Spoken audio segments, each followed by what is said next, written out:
Boa noite a todos, a paz do Senhor Jesus, amém? Amém. Glória a Deus.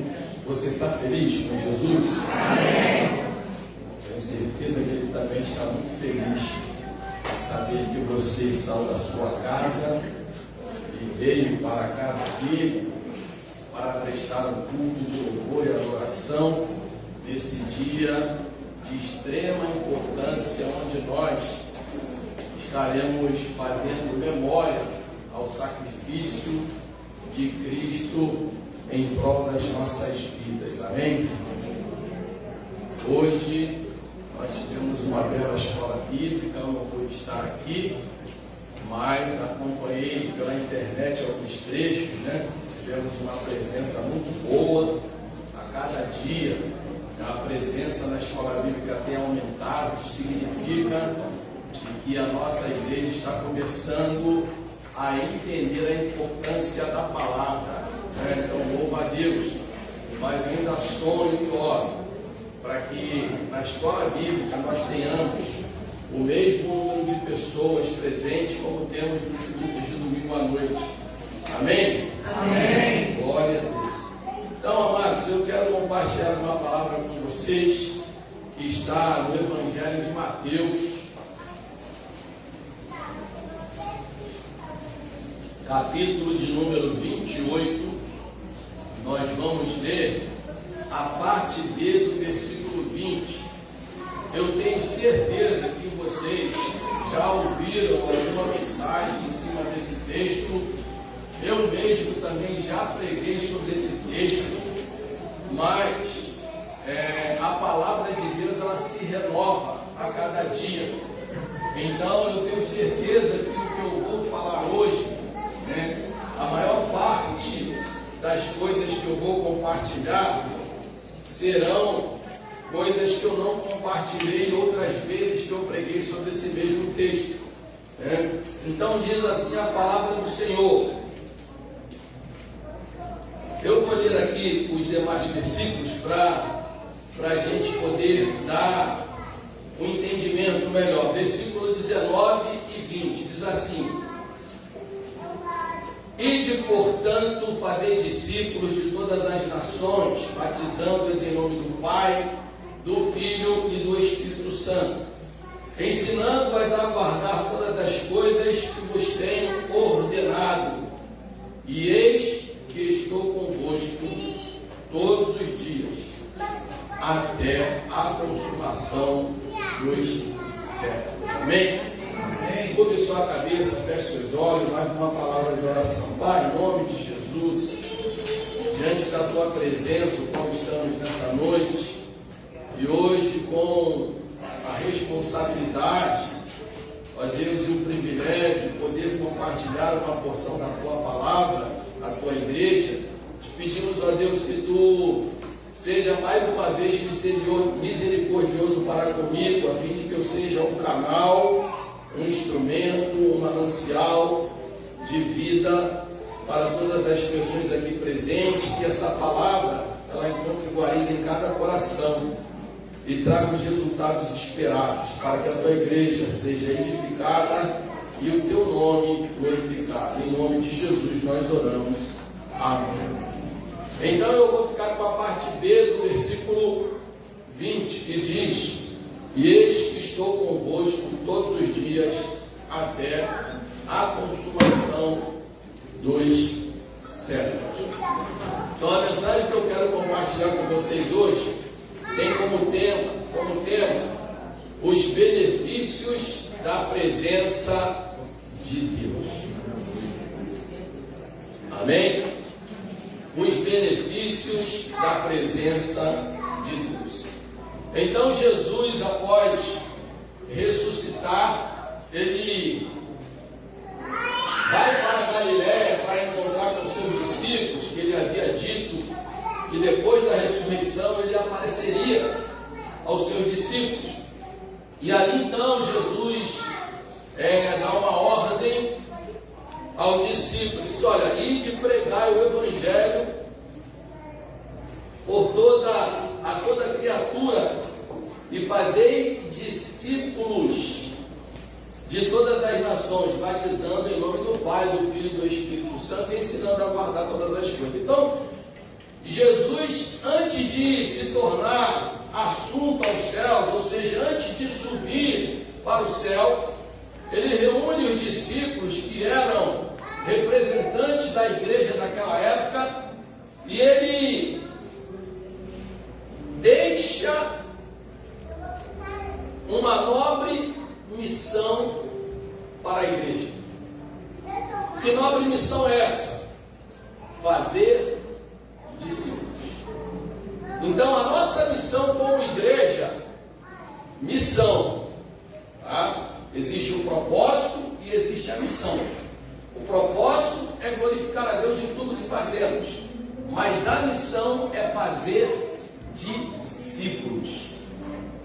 Nós fomos chamados para fazer discípulos. Mas o que é fazer discípulos? Fazer discípulos não é somente transmitir conhecimento bíblico. Fazer discípulos é levar pessoas a ser transformadas e se tornar parecidos com Cristo. É uma transformação. Por isso que o texto bíblico fala de renovação da mente, ou seja, uma metanoia, mas não é só por isso que eu vou pregar hoje, né? Não obstante ele deixar essa nobre missão, ele sabedor de que para cumprir essa missão, a igreja precisaria de algo sobrenatural. Porque a igreja enfrentaria muitas adversidades. A igreja teria que superar muitos obstáculos. A igreja ia se deparar com muitas batalhas.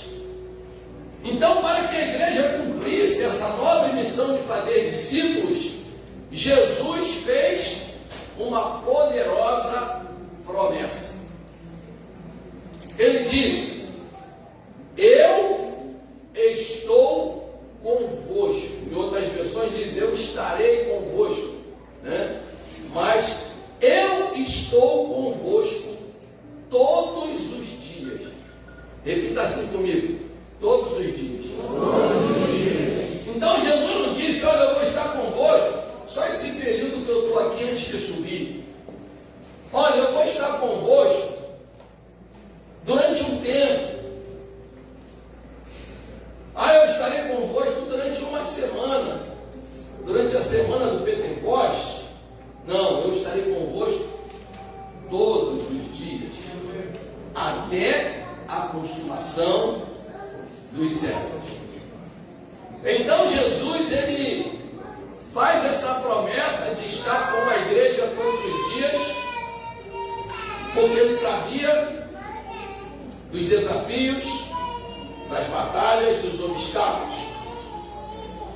Entretanto, essa presença não seria uma presença natural, não seria uma presença passiva, uma presença inerte, uma presença inexpressiva, uma presença infrutífera. Pastor, por que o senhor está falando isso? Porque, irmãos, na verdade, Deus sempre esteve presente com a humanidade. Deus, desde o momento que ele cria o ser humano, ele nunca mais abandonou o homem. O homem foi que abandonou Deus, mas Deus sempre esteve presente. Então essa presença que ele está falando é uma presença especial, porque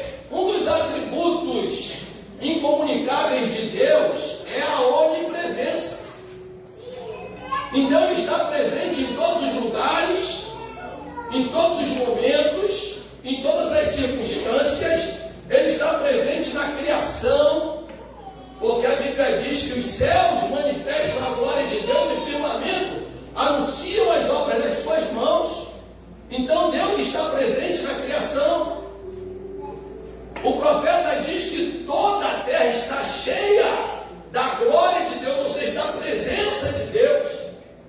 Só que essa presença é uma presença natural, que todos desfrutam dessa presença. Mas ele fez uma promessa de uma presença especial. Por quê?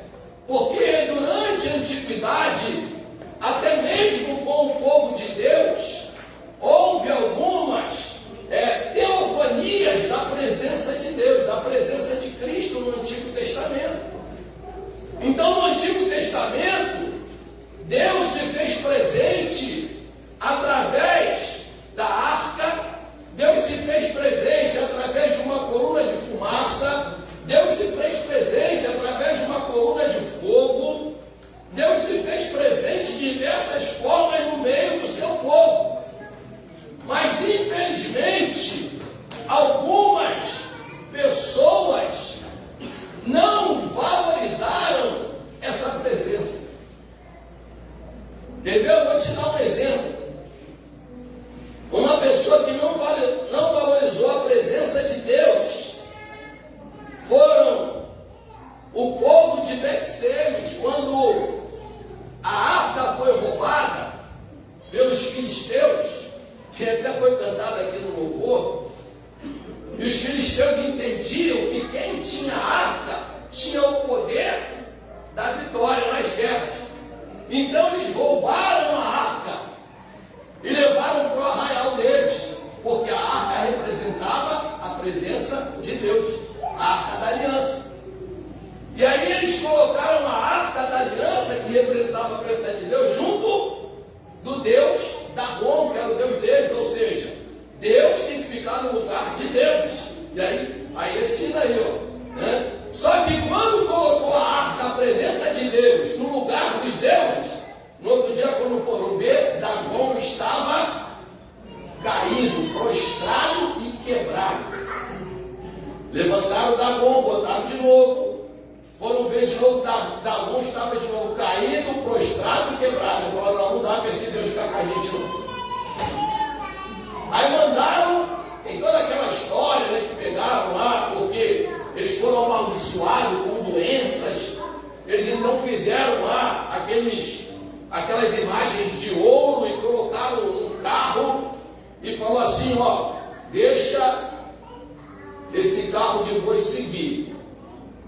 E ele foi seguindo e parou onde? Em Bet-Semes, que era um povo oriundo da tribo de Judá. E aí aquele povo não valorizou a presença de Deus, ficaram somente curiosos. Sabia que quando a gente fala de presença de Deus, tem três tipos de pessoas, pelo menos três. Tem aqueles que são curiosos para saber o que vai acontecer. Tem aqueles que negligenciam a presença de Deus. E tem aqueles que desejam a presença de Deus. Eu espero que nessa noite ele possa olhar aqui para a Beriana em Campo Grande e encontrar pessoas que desejam, anelam pela presença de Deus. E aí, por eles serem curiosos, enfiarem a cara na arca, morreram muitas pessoas. Não lembro agora o número certo, mas morreu muita gente. Ele fala, não, vamos tirar isso daqui. E aí levaram para a casa de Abinadab, o sacerdote. A Bíblia diz que a arca ficou 20 anos na casa de Abinadab. E não aconteceu nada na casa daquele homem de Deus. Porque naturalmente deve ter colocado a arca num canto. E não valorizou a presença de Deus. Mas chegou um dia que Davi desejou levar a arca para o templo. Aí Davi fez tudo errado.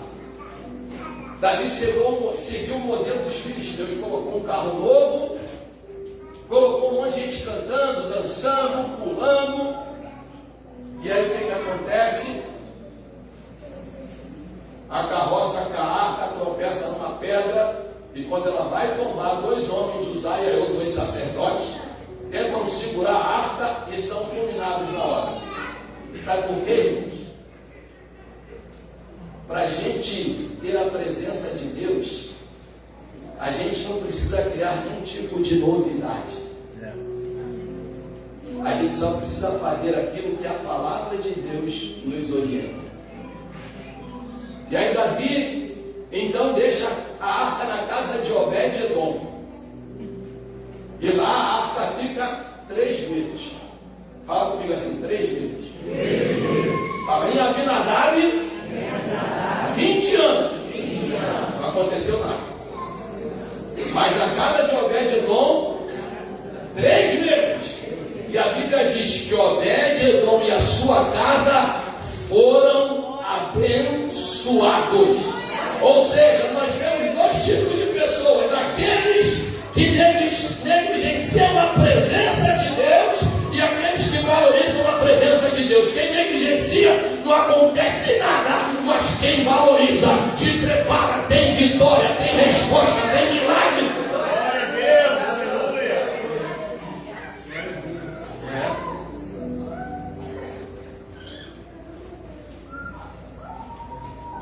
Glória a Jesus. Ele viu as pessoas que negligenciaram a presença de Deus, os fariseus. Jesus andou no meio dos fariseus, dos religiosos, o tempo todo. E eles sempre questionando a presença de Jesus. E alguns até falaram que Jesus era um demônio. Não aconteceu nada. O povo de Nazaré, onde Jesus nasceu, a Bíblia diz que Jesus lá em Nazaré deixou de fazer muitos milagres por causa da incredulidade do povo, porque o profeta na sua casa não tem honra. Negligenciaram a presença de Deus, ó, não aconteceu nada. Quando nós olhamos, irmãos e irmãs, para a igreja dos últimos dias, nós vemos uma igreja preocupada com estruturas, com métodos, com técnicas que possibilitem a promover grandes eventos, a fim de atrair pessoas influentes para promoverem seus impérios religiosos, mas não estão interessados com a presença de Deus. O mais importante é a presença de Deus. Estrutura tem seu valor, tecnologia tem o seu valor, método tem os seus valores, mas se não tiver a presença de Deus na igreja, será só estrutura, será só métodos, serão só técnicas, não acontecerá nada. Mas com a presença de Deus, te prepara, coisas extraordinárias acontecem. Tem alguém comigo aqui nessa noite? Levante a tua mão, exalte comigo. Deus está procurando pessoas que desejam, que anelam, que tenham sede da sua presença.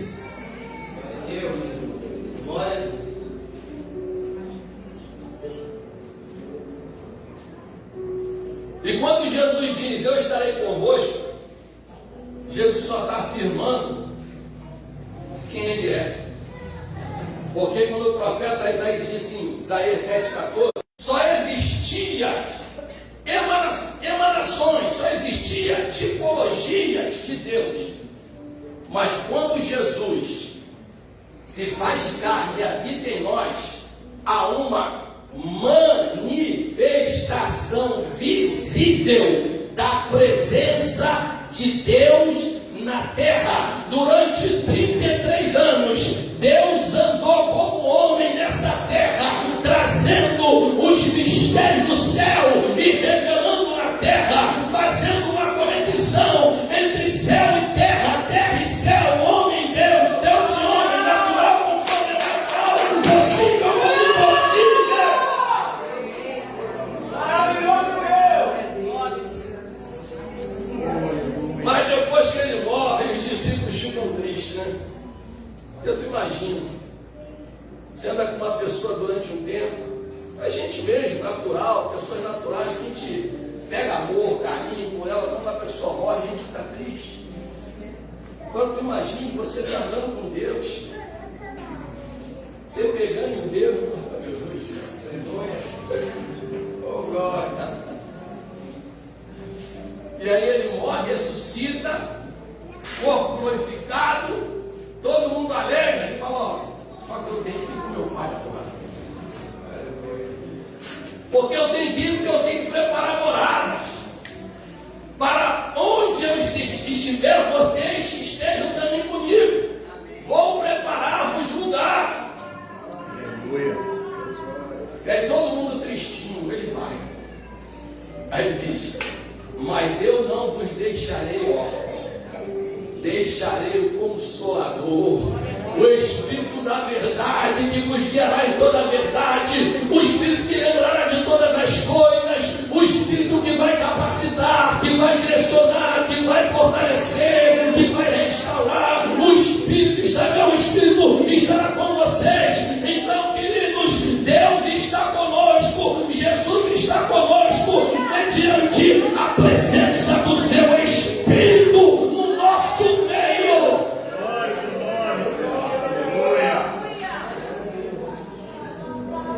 Então essa presença que ele disse não é para qualquer um. Não é para qualquer um, não. É para aqueles que estão interessados em cumprir a tarefa de fazer discípulos. Porque o Espírito Santo não habita em nós e Jesus não está conosco simplesmente para a gente ficar, ó, eu sou tempo do Espírito Santo. Não. É porque ele entregou uma tarefa: fazer discípulos. Então, como eu disse, essa presença é uma presença especial, é uma manifestação de poder, é uma manifestação visível. Quer ver? O vento é um símbolo do Espírito Santo, né? O vento é o quê? É o ar, não é?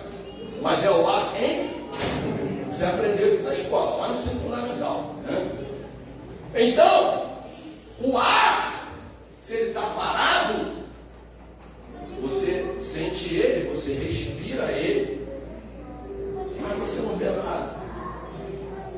Agora, quando o ar entra em movimento, meu irmão, eu saí de casa hoje, um vendaval lá na região do Recreio, uma coisa de doido.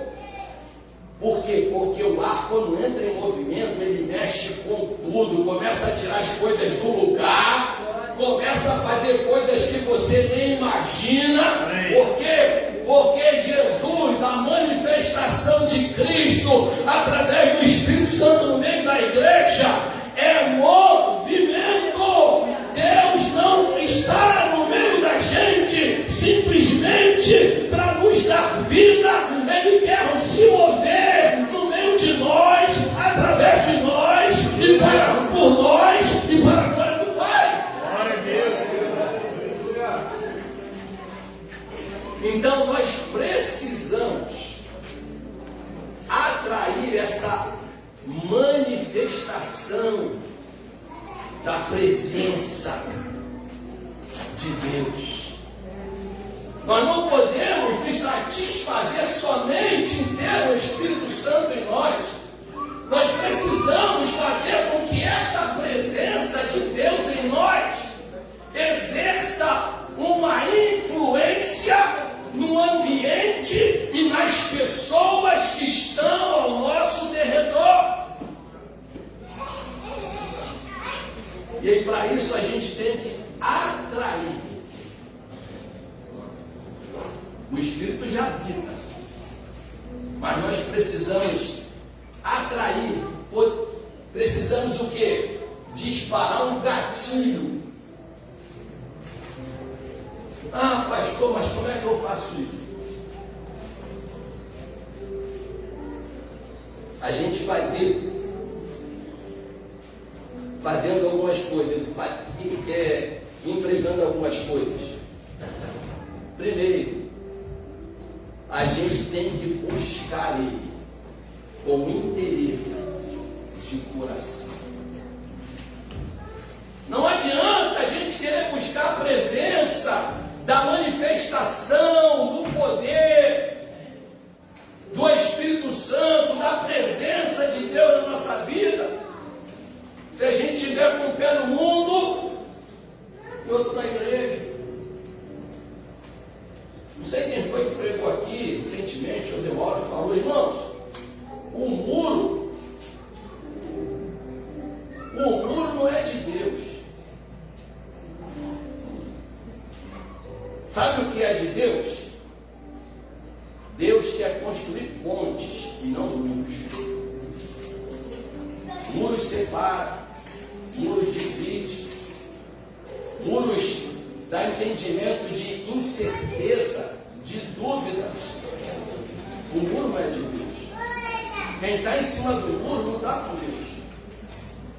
Tem gente que acha que quem não está com Deus é quem está do outro lado. Não, quem está do outro lado é quem está em cima do muro. Então é buscar com interesse de coração. Foi o que Jeremias disse. Jeremias 29:13, quando o Senhor, através do profeta, disse: buscar-me-eis e me achareis, quando me buscareis de todo o vosso coração. Coração dividido não desfruta da maravilhosa presença de Deus.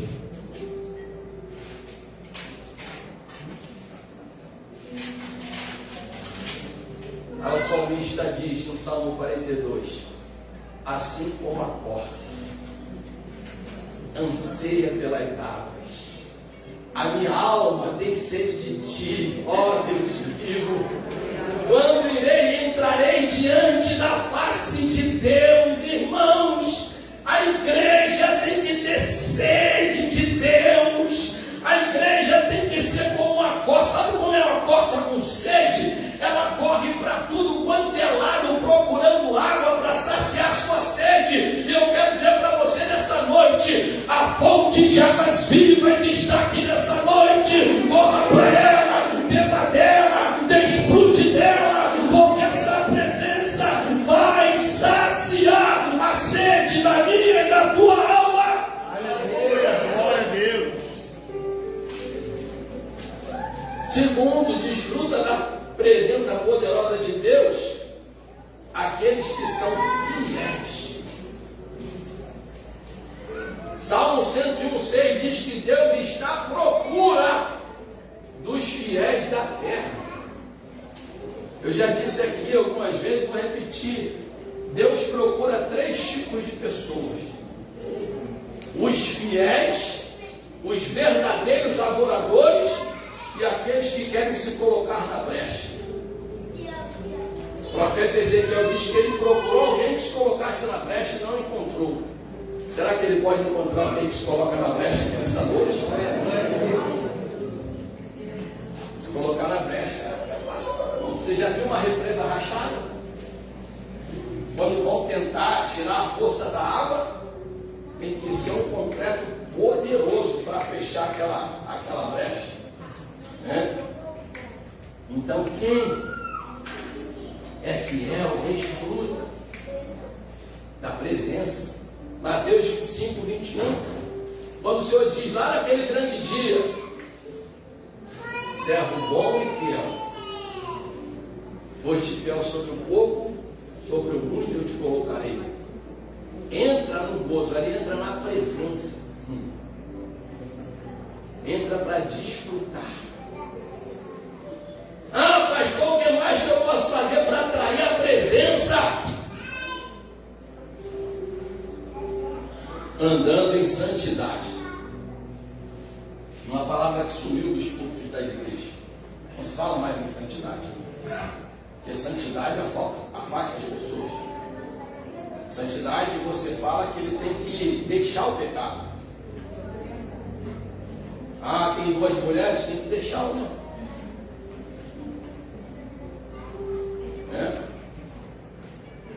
Ah, faz uns negocinhos no trabalho, umas falcatruazinhas, tem que largar. Ah, tem negócios, mas adultério nota fiscal. Porque quando se fala em adultério, todo mundo só fala em ato sexual. Não, irmão. Adultério é muito mais que ato sexual. Adultério fala de mudar a verdade, mudar o verdadeiro sentido e o propósito de alguma coisa. Então, quando você altera um documento, você está pecando, eu estou pecando. Eu sempre falo aqui, irmãos, se Jesus voltar na declaração do imposto de renda, muita gente vai ficar. É um tal de crente colocar despesa que não tem na declaração.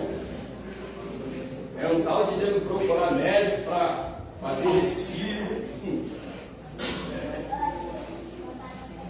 Eu lembro que quando eu tinha meu escritório de contabilidade, a galera me procurava para fazer declaração porque queria restituição. Aí eu lá, tem que pagar tanto. Que isso? Olha, é o que você tem aqui, filho. Não, você não pode ser contado, não, vai arranjar outro. Eu quero ter restituição. Eu me lembro que eu fui defender uma causa uma vez de um país de empresas, que teve uma época que os cartões de crédito foram pedindo recibo de todas as lojas. Isso aí foi lá em 80 e pouco. Ih, gastou muito tempo. Todas as lojas tinham que apresentar o cupom do cartão de crédito e a nota fiscal correspondente. Meu Deus, foi uma doideira. Ninguém sabia o que fazer, todo mundo sendo multado.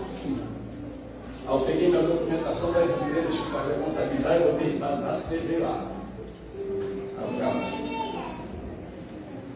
tá tudo certinho. Mas como é que você me explica que esses sócios conseguem viver com uma prebenda dessa aqui? Eu falei, eu não explico nada. Quem explica são eles. Eu só processo dados.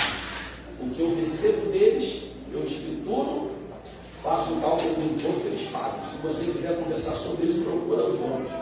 Não, olha só. Se eu for lá na loja, eu vou meter uma multa lá na época de R$1 milhão. Mas vamos fazer o seguinte, eu vou te dar quentinho aqui. Você fala com eles, eles dão quentinho e a gente divide. Você fica com 250 e eu com 250. Eu falei, sou um servo de Deus, não faço isso. Eu virei chacota na repartição. Aí o cara gritou, o fiscal gritou assim na repartição, ei, aqui ó, certinho, mostra para ele aquele cara que está lá na cruz. Tinha um crucifixo com Jesus pendurado. Aí ó, o grupo que quis ser bonzinho, botaram ele no madeiro, meu filho. Você vai querer ir também para lá? Aí eu falei para ele assim, eu nunca irei para lá, sabe por quê? Porque a Bíblia diz que nenhuma condenação há aos que estão em Cristo Jesus. Entendeu, queridos? Então, santificação. Você quer desfrutar da presença de Deus? Seja santo. Com carinho, sacode quem está perto de você e fala, seja santo. Santidade para a gente é um processo, é integridade, né? A Bíblia diz em Hebreus 12:14, seguir a paz e a santificação, sem a qual ninguém verá o Senhor. Santificação não é perfeição, santificação é integridade. É você reconhecer que você por você mesmo não vai conseguir nada. Mas você se lembrar que as misericórdias do Senhor, elas se renovam a cada manhã, queridos. É por isso está conosco todos os dias, está renovando todo dia a misericórdia. Sabe por que renova cada manhã? Porque o pecado de ontem, a misericórdia de ontem não vale mais, tem que ser outra. Então, se eu e você queremos desfrutar da presença, precisamos andar em santidade. Não podemos nos conformar com esse mundo. Quarto lugar, precisamos viver em unidade. Porque Deus, a presença de Deus não está em lugares que há divisão. Divisão de propósito, divisão de pensamento. Não, divisão não é com Deus. Então, se você quer a presença de Deus na sua casa, esteja em harmonia com a sua esposa, com seus filhos. Filhos, se você quer desfrutar da presença de Deus na sua casa, seja obediente ao papai e à mamãe. Harmonia, unidade. Na igreja, se nós queremos desfrutar da presença maravilhosa de Deus, nós precisamos suportar uns aos outros em amor.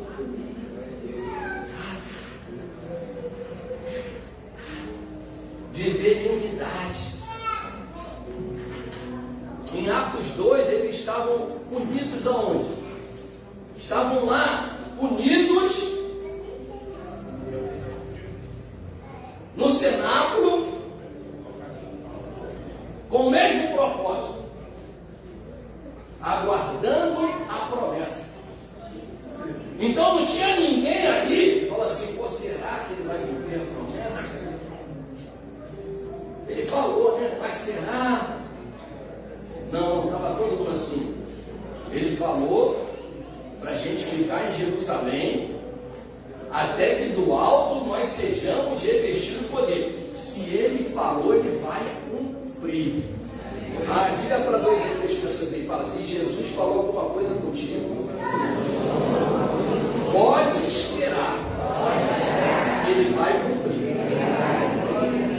Então eles estavam reunidos, unidos, no mesmo propósito, na mesma fé, na mesma esperança. E a Bíblia diz que, de repente,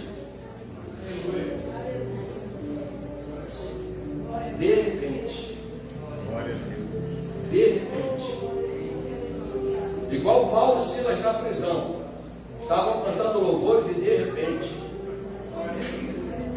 as coisas de Deus são de repente.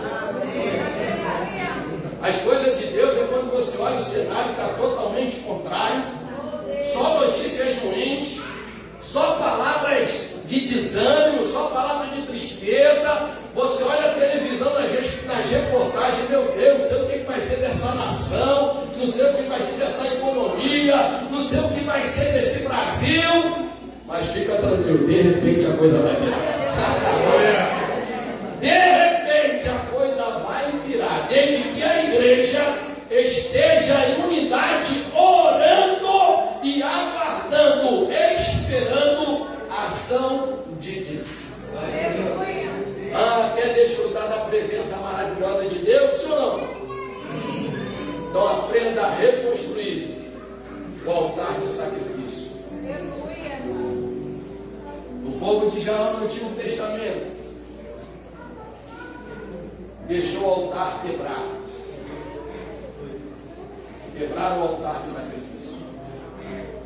Mas aí o profeta Elias, ele chega lá, desafia os profetas de Baal, de Azera, e aí diz o texto na Bíblia que ele chama a nação de Israel e as tribos, as 12 tribos, e fala assim: ó, assim, pega cada um uma pedra representando uma tribo e constrói um altar. Constrói o altar.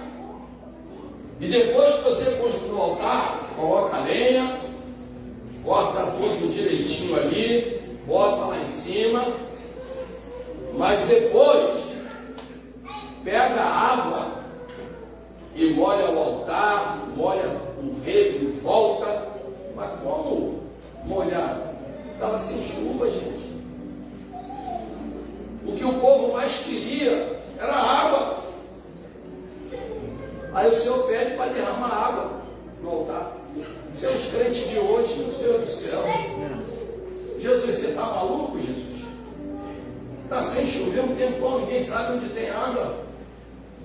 E se a gente conseguir alguma água, a gente vai guardar para a gente beber, que a gente sabe que quanto tempo vai durar essa seca. E a começar uma confusão. Eu não vou levar minha água. Se você quiser levar só, o problema é teu. Agora, se acabar a água, não vem me pedir, não. Sabe esses crentes abençoados? Quer levar para o problema é teu. Não sei quanto tempo vai ficar sem chuva aí, não. Não, todo mundo entendeu o que o profeta falou. É para derramar água? É para sacrificar água? Sacrificar o que eu mais preciso? Então vou lá. E aí Deus, com certeza, o profeta falou: pode ir em tal lugar que ainda tem água lá. Sabe por quê? Porque o Espírito Santo, que é a fonte de água, ele sabe onde tem água. E ele então derramaram água. E o que aconteceu? A presença de Deus se manifestou através de Deus. Eles colocaram água, Deus mandou fogo. Pegou fogo na água. De vez em quando a gente queima a água também, né? Deixa a água no fogo lá, esquece, a água queima. Mas ele não, que queimou a água foi o fogo do Espírito. Sabe? Então, se nós queremos desfrutar dessa presença, busquemos com interesse de coração, sendo fiel, andando em santidade, vivendo em unidade, reconstruindo o seu altar de sacrifício. Aprenda a fazer sacrifício a Deus. Não entra nessa conversa que o povo está dizendo: acabou, Jesus já fez todo o sacrifício. Jesus fez o sacrifício para a salvação. Você não precisa fazer nada para ser salvo, você só precisa crer na graça. Só isso. Mas a Bíblia diz lá em Romanos 12: não vos conformeis com esse mundo que, diz, Paulo disse assim, foi até o tema ontem da reunião de obreiros: rogo-vos, pois, pela compaixão de Deus. Paulo estava pedindo ao povo, pelo amor de Deus. Sabe quando você pede alguma coisa a alguém e ela não atende? Aí você já está no limite e fala assim: em nome de Jesus, vê se faz isso. Paulo está dizendo assim: pelo amor de Deus, pela compaixão de Deus, que apresentei os vossos corpos como sacrifício vivo, santo e agradável a Deus. Sacode quem está para falar isso? Aprenda a fazer sacrifício. Sacrifica tempos de lazer. Sacrifica a tua vontade. Mata o teu ego. Você vai desfrutar da presença de Deus. Então, já que eu aprendi como eu vou atrair, eu quero saber quais são os benefícios. Porque assim, o ser humano é assim. Todo mundo quer saber o que ele vai receber em função de algo que ele vai fazer. É assim, Deus sabedor disso. Deus coloca as condições, mas coloca também os resultados. Sabe? Ninguém faz nada sem esperar alguma coisa. Não é verdade? O próprio Deus disse, através do profeta Isaías, se eu não me engano, 64, ele diz assim: desde a antiguidade nunca se viu, nem nunca se ouviu falar de um Deus que trabalha para aqueles que nele esperam. Ou seja, até Deus sabe que nós esperamos algo nele. Lembra do paralítico lá, na porta do templo? Olhou para os discípulos e a Bíblia diz que ele esperava receber alguma coisa deles. Todos nós esperamos algo de Deus. Fala para quem está me falando, fica tranquilo. Se você está esperando alguma coisa de Deus, e você tem procurado cumprir essas condições, fala: te prepara. Coisas extraordinárias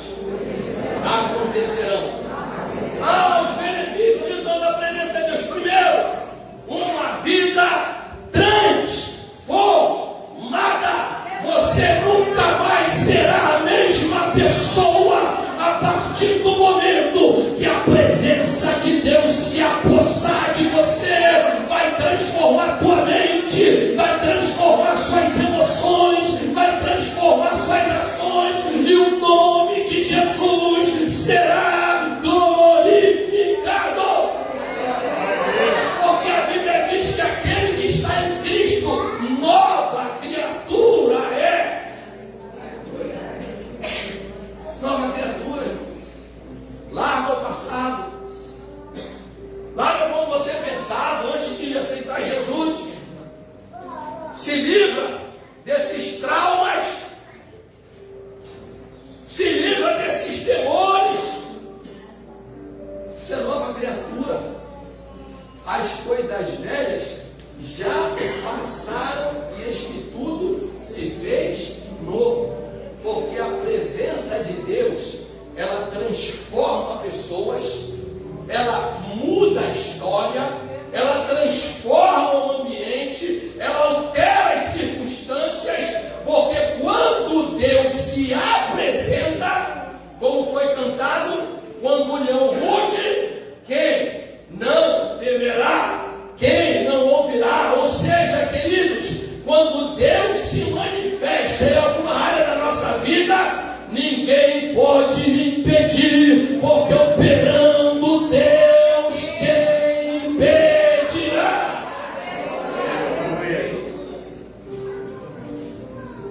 Uma vida transformada.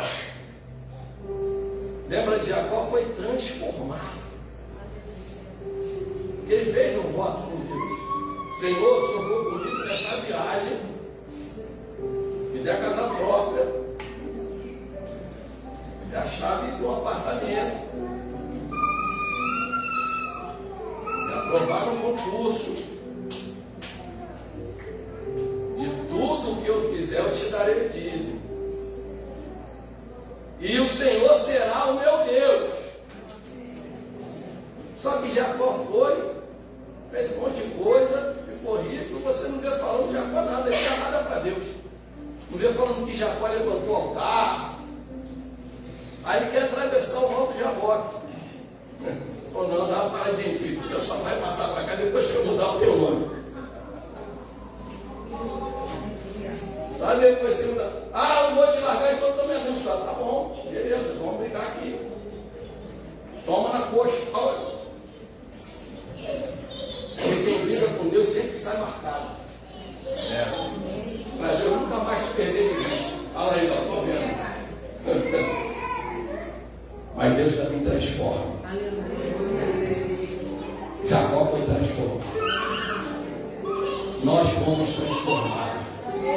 E não deixa o diabo dizer nada contra você. Você foi transformado. Você foi transformado. Você é uma nova criatura.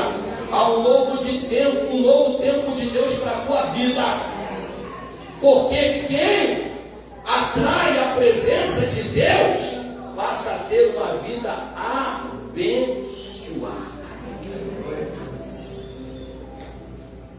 Gênesis capítulo 17, 1 e 2. Abraão tinha recebido a promessa. Abraão já estava com 99 anos. Abraão achando que Damasceno que seria o herdeiro. Primeiro, teve lá Samuel, falou, dá um jeitinho aqui, aceitou a sugestão de Sara, dá um jeitinho, nasceu Ismael, perdão. O negócio está ruim. Aí só aparece Abraão, mas diz assim, Abraão, anda em minha presença. Seja íntegro. Ou seja, vou para aqui os requisitos. Seja íntegro. E eu vou abençoar você e a sua descendência. Irmãos, quando a gente anda com alguém importante, a gente desfruta de um monte de coisa. Agora imagina tu andar com Deus, o Criador dos céus e da terra. o dono de todas as coisas, o que conhece tudo, o que exalta e abate, o que tira alguém para botar outro que ele quer. Aí o Senhor falou: anda em minha presença. E tem gente que não quer andar com Deus, irmão. Tem gente que anda com todo mundo, mas não anda com Deus. Sabe?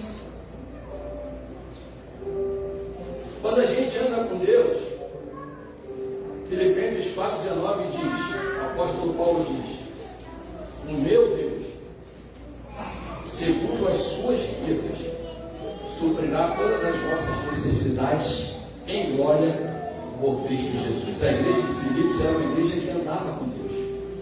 Era uma igreja que entendia o valor da missão de fazer discípulo. Era uma igreja voluntária. Era uma igreja liberal. Era uma igreja generosa. Era uma igreja alegre, porque Paulo escreve a carta da alegria daquela igreja. Por quê? Porque o salmista disse que na presença há abundância de alegria. Eu não consigo ver crente de cara amarrada. Ele tem a presença de Deus, mas só da cara amarrada. Ah, filho. Mas você não sabe o que eu estou passando. Falei: nem você. Peguei meu resultado agora na tomografia. O bichinho continua lá. Está lá. Bonitinho aí, com a carinha dele, vai estar repreendido em nome de Jesus.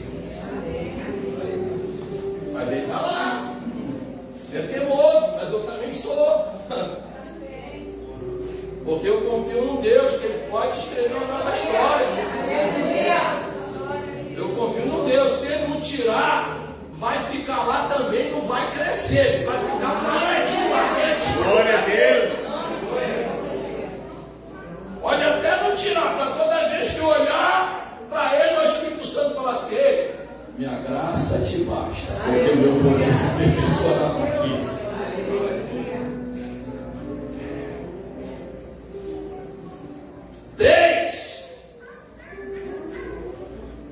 Quem tem a presença de Deus tem uma vida de superação.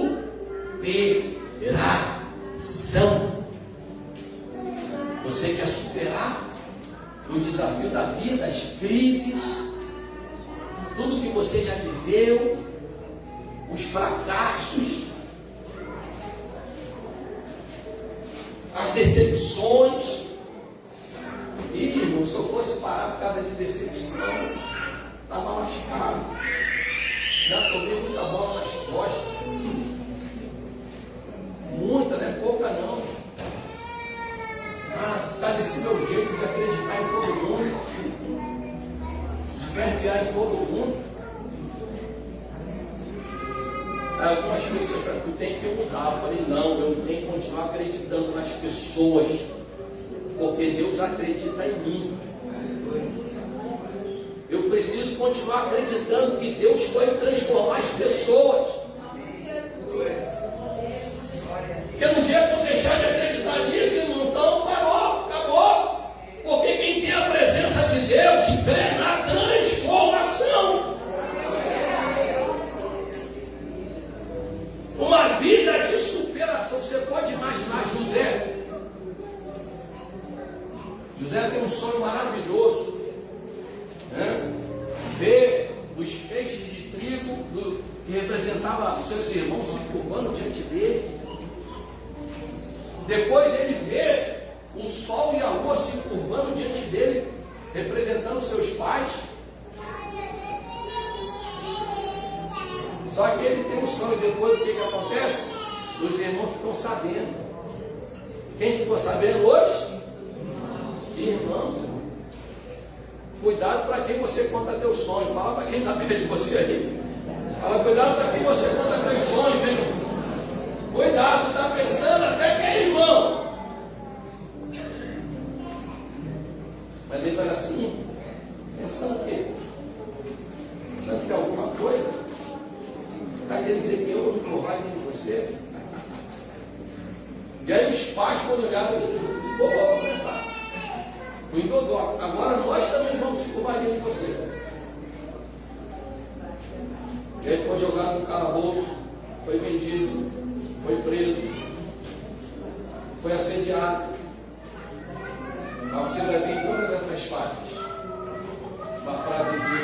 faz toda a diferença. E o Senhor era com José. Amém. A presença de Deus estava com José. E aí José sai lá do calabouço e se torna governador do Egito. E ele superou os traumas. Imagina os crentes desse hoje. Governador, o irmão traiu e vai lá pegar coisa lá no Palácio da Guanabara. Você falou, né, seu desgraçado? Você me vendeu, me jogou no poço, ó. A roda girou, agora eu estou em cima. Agora te prepara o louco que eu vou lascar em cima de vocês. Tem crente que é assim, irmão. Ele fala, vai chegar para ver. Não, José foi lá e o que? Disse para os irmãos dele, ó, não fica com medo disso não, sabe por quê? Porque quem fez tudo isso foi Deus. Foi a presença de Deus que me conduziu em todo esse processo. Sabe para quê? Para eu salvar nossa família. Tem coisa que eu e você passamos, meu irmão, que tu não está entendendo nada agora. Mas lá na frente você vai entender. Diga aí para quem está pensando, tu não está entendendo nada agora. Mas lá na frente você vai entender. E o nome de Deus vai ser glorificado. Sabe? Tem vida de superação, irmão. Paulo pega o sofrimento dele e diz lá em Romanos 8,18: porque estou certo de que as aflições desse tempo presente não são para comparar com a glória que há de ser revelada. Olha só, coisa linda, né? Coisa linda, mas tem muita gente que não acredita nisso. Paulo pega o sofrimento dele, 5 quarentenas de chibatada, prisão, naufrágio, um monte de coisa. Ele não fala assim, eu carrego comigo a marca dos traumas. Eu carrego comigo a marca dos fracassos. Eu carrego comigo o céu passaportou, a marca das frustrações. Olha, não me incomode que essas conversinhas aí não, porque eu carrego no meu corpo as marcas de Cristo. É alguém que tem convicção da presença de Deus na vida dele. Ele entende que a presença de Deus nos ajuda a superar.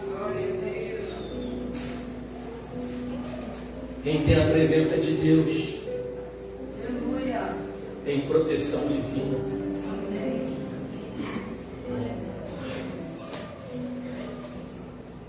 Salmo 46, versículo 2 diz que, o que diz no Salmo 46, 2? Esqueceram?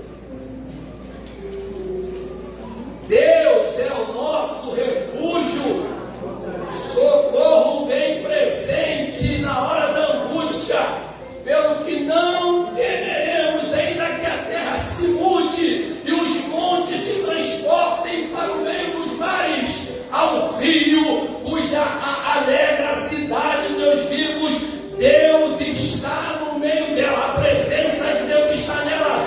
Não será abalada, as nações se moveram, os reinos se moveram, a terra se derreteu. O Senhor dos exércitos está conosco. O Deus de Jacó é o nosso refúgio. Fala aí para quem está pensando, ei, Deus está conosco, Deus está contigo, você não está sozinho nessa não.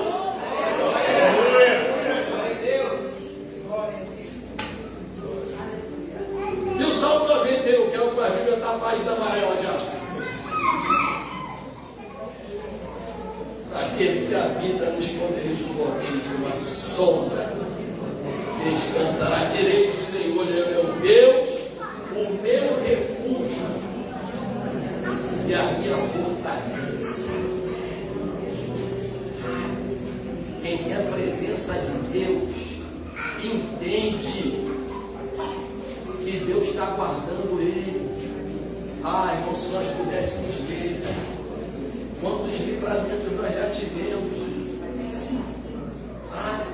que tem de anjo furado de bala por aí, o que tem de anjo com marca de pneu de carro nas asas, que se jogou na frente para livrar você, o que tem de anjo com retrovisor quebrado na asa, que o motoqueiro passou, já levanta o retrovisor. Mas não temos noção dos livramentos que Deus já nos deu. Temos noção, por quê?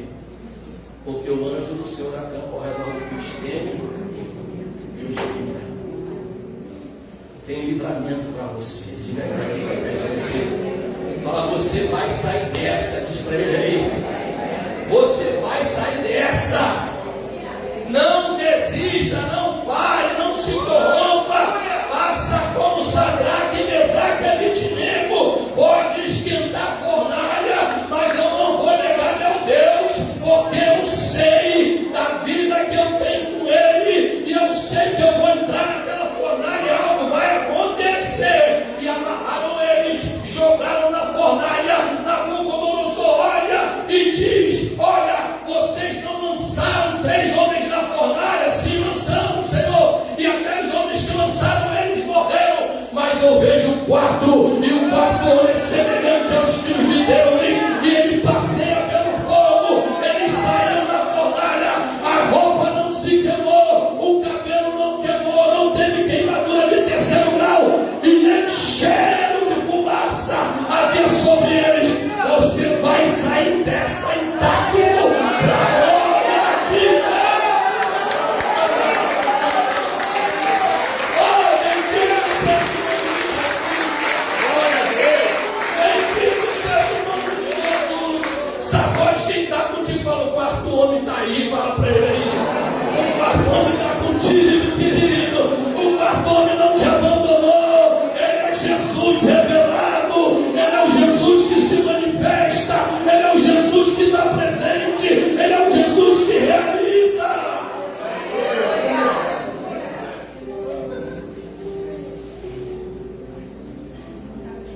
Vamos ficar de pé. Vamos alguns pregadores dignos aí, para fingir que está acabando.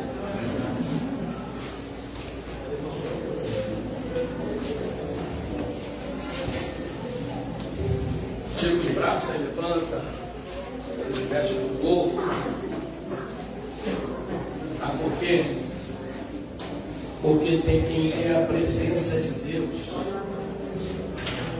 tem uma vida avivada.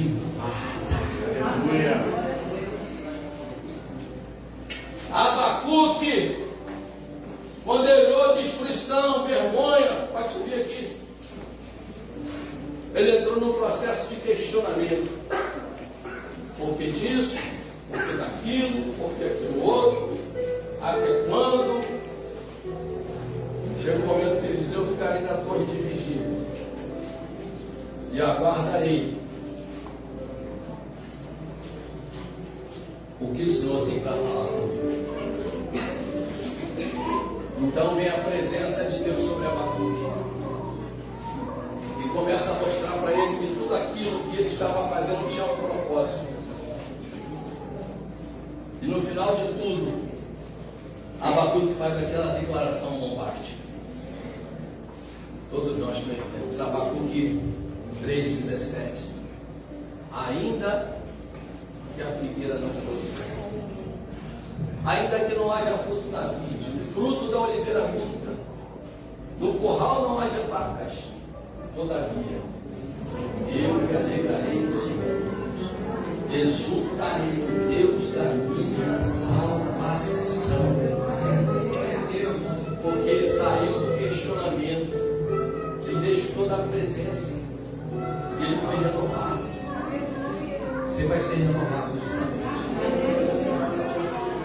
Os discípulos no caminho de Emaú, Lucas 24, 30 a 35, a Bíblia diz que eles estavam indo para Emaús, se afastando de Jerusalém.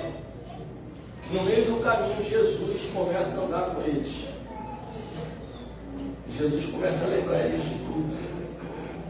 E aí chega num dado momento. Vou abrir aqui que a gente vai encerrar já.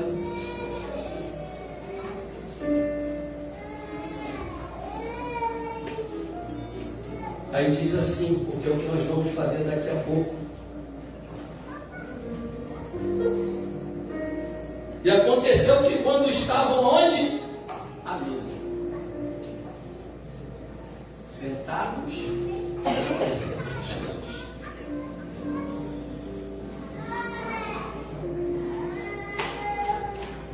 Tomando ele o pão, abençoou e tendo partido lhes deu.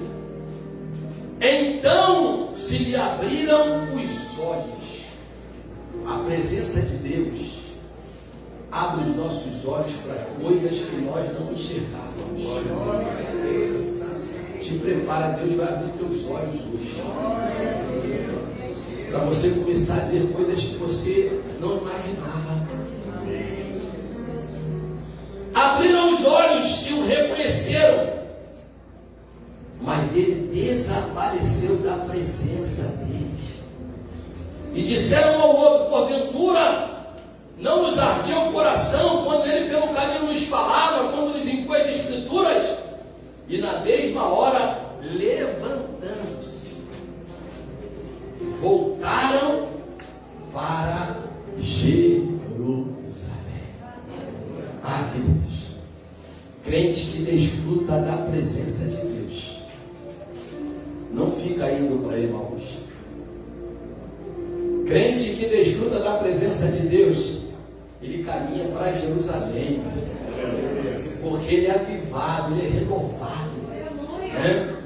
Ele tem a presença do Espírito.